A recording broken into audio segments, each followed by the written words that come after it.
And welcome, ladies and gentlemen, to Monday Night Raw review from June 29th, 2015. Yes, this was, it's kind of a late review for me to be doing.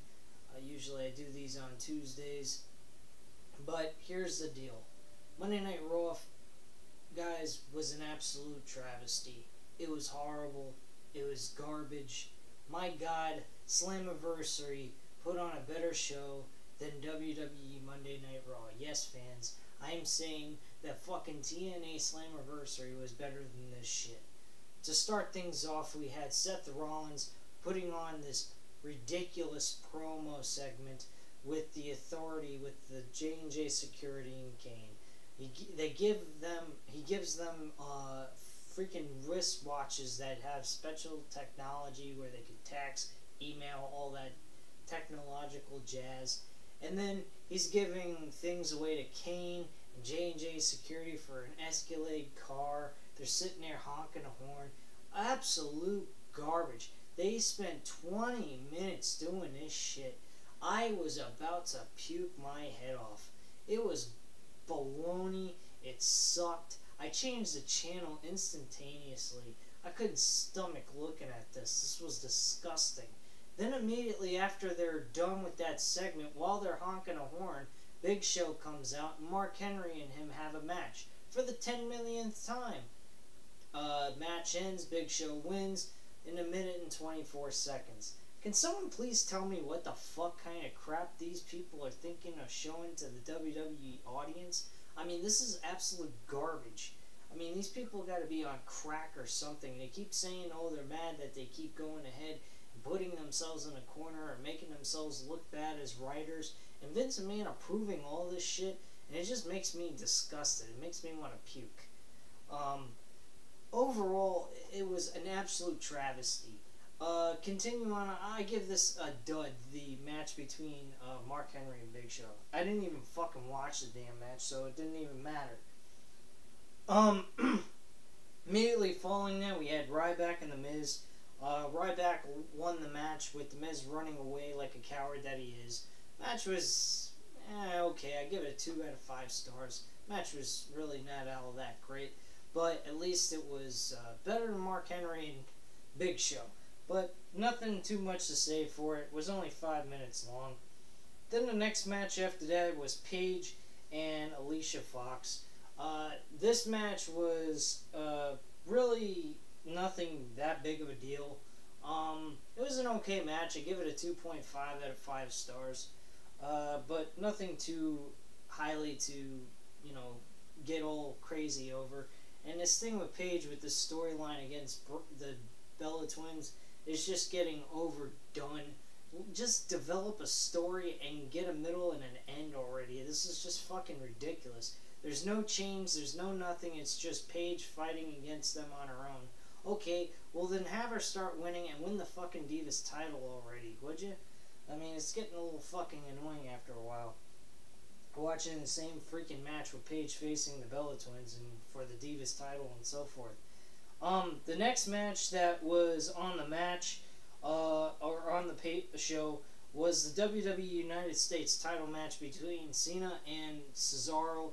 Outstanding. If there was anything to talk about with this show that was worth watching, it was this match. This match was almost 5 stars in the making. The only thing that dropped it down to 4 was the Kevin Owens interference, but that's part of the development for their storyline, so you got to understand that point of view. So definitely great match between Cesaro and Cena. Have really no complaints between those two, and absolute great match all around. Both men. Kevin Owens was good on the headset talking with the rest of the crew, so it was really great all around. The only thing I kind of wish they could have just had an ending, but I understand that they're just trying to build a storyline between Kevin Owens and John Cena. So, like, you know, Cesaro, though, really needs to get some place in these storylines. You know, somewhere to fit in. So he has something to do. Right now, since Tyson Kidd's been out, he hasn't done nothing. So what? If he's not a tag team partner, why can't he be a singles competitor competing for maybe good titles or against good opponents that are worthy for him? I mean, Wade Barrett, that poor son of a bitch has got nothing going on with him. He's got a rival against R-Truth. Like, who cares about R-Truth? I mean, no offense to his wrestling capabilities, because he has really decent wrestling skills, but on the WWE main roster, they don't have him doing much of anything. So why don't they have Cesaro and King Barrett go at it one-on-one in a decent, good storyline put together between the two of them, and have something going for the two of those and build each other up? I mean, this is just a bunch of bullshit. I mean, if anything, Cesaro doesn't have a U.S. title or any kind of title match, at least have him have a good rival, and definitely Wade Barrett's a guy that's going nowhere and going nowhere fast, and Cesaro and him would make a great pair to work together and put on good shows and good matches, especially on some pay-per-view matches that would fill in some slots on those pay-per-views. So I just think that they're missing out on opportunities with those two guys working together. I think they could put on some good matches with each other, and they never wrestled against each other ever, I don't think, from my knowledge. The next thing we had is Bray Wyatt, I believe, was the next thing. He was doing a promo shoot about how he's not going to have Roman Reigns be the man ever, and he's going to make sure he destroys him. Would they please get off of this fucking tangent crap with Bray Wyatt? Why doesn't this guy just get involved and have matches and do something besides stand there talking and maybe interference, which he does at the end of the show, beating the shit out of Roman Reigns with the Authority, which made no fucking sense to me. But anyway, that was just absolute garbage. The next thing after that was an 8-man tag team match, which with the Luchador Dragons. The Lucha Dragons, excuse me, I'm so sorry to mess up their names. Not like they're doing much in their freaking careers, even though they put on great matches in tag team style matches. Tagged with the primetime players of Darren Young and Titus O'Neil. They defeated the Bo Dallas and New Day of all three members. Match was, it was a okay, decent match. Maybe give it a 2.5, maybe a 3. Nothing too, tremendous about this. Next after that was Sheamus versus Neville. Don't understand the point of this at all. Sheamus wins, by the way. Match was okay. Give it a 3 out of 5. But still, where is Neville going in all of this? He started out looking great. Now all of a sudden he's up and down on an escalator, winning, losing, and most of the time losing in the last few weeks from what I've noticed. But and going nowhere. Where's a development for him to go for an Intercontinental or US, or even for that matter, possibly even a world title match at some point? This guy looks so far away from being involved in any of those kinds of belts. It's ridiculous. I don't understand how they could build him up so strong and then knock him down like that for no good reason. It's like they don't pay attention, they don't remember, or they don't care about what they do with each star that deserves to be pushed. This guy has amazing skills. If anything, he deserves a U.S. or Intercontinental title run, and he ain't getting that. The only good thing they did with him was the match he had with John Cena for the U.S. title, which led people to believe maybe he would have won that match. But of course, we will never know because they had to have that interference with Rusev during the time John Cena was having a rivalry with him. So we wouldn't know fucking diddly shit to that. Anyway, but chances are they just have John Cena win because they don't want any young superstar to move up. No offense to Cena, because I don't believe he buries anybody. It's just WWE storyline writers like to bury everyone to John Cena because they don't give a fuck. Because they just want to keep John Cena at the top of the food chain, even though he's just a fucking U.S. champion now at this point. The next thing after that was King Barrett versus Jack Swagger. Jack Swagger loses to King Barrett. Again, as I mentioned, King Barrett's going nowhere. He has nobody to work with. put him up against Cesaro, anybody, just anybody that's a well-known name that has been built up somewhat and needs to have somebody to work with. Cesaro, again, is a perfect example of somebody that Barrett could wrestle with and have some good matches with throughout the entire summer. But, of course, they probably won't capitalize on that because they're a bunch of fucking idiots.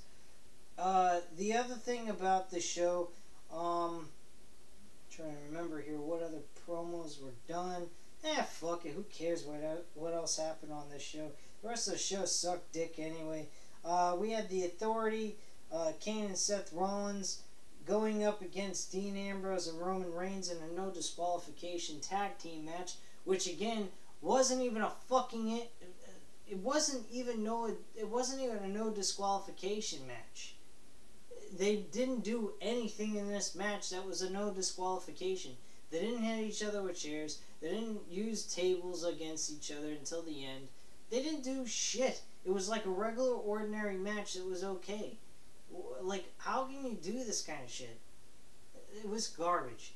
And the Authority beats Roman Reigns and Dean Ambrose on account of Bray Wyatt's interference. Big fucking deal.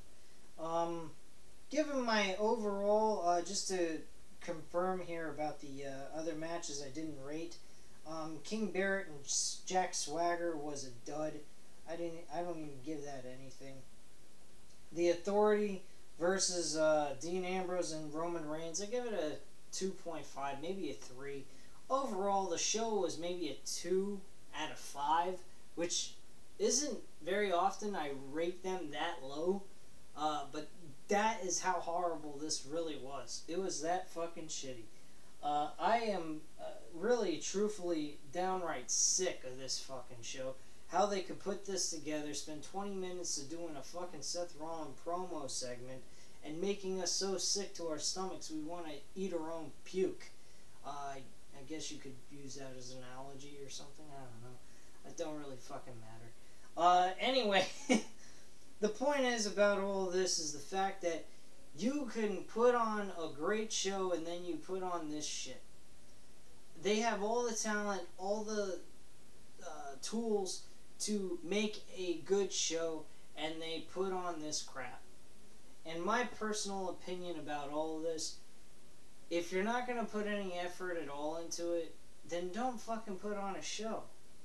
Or otherwise, put on a show and put effort into it. And if it's too damn hard to put in good effort for a good show for 3 hours on a weekly basis, make it for 2 hours. That way you don't have to bore us half to death. And if you put on a shitty show, at least it ain't that fucking long to deal with. Anyway, at this point in time, please leave your comments, your opinions, whatever you would like to leave, and I will get right back to you. But you know what time it is. It's time to hit that subscribe button. Thank you very much for watching, and have a great night, guys.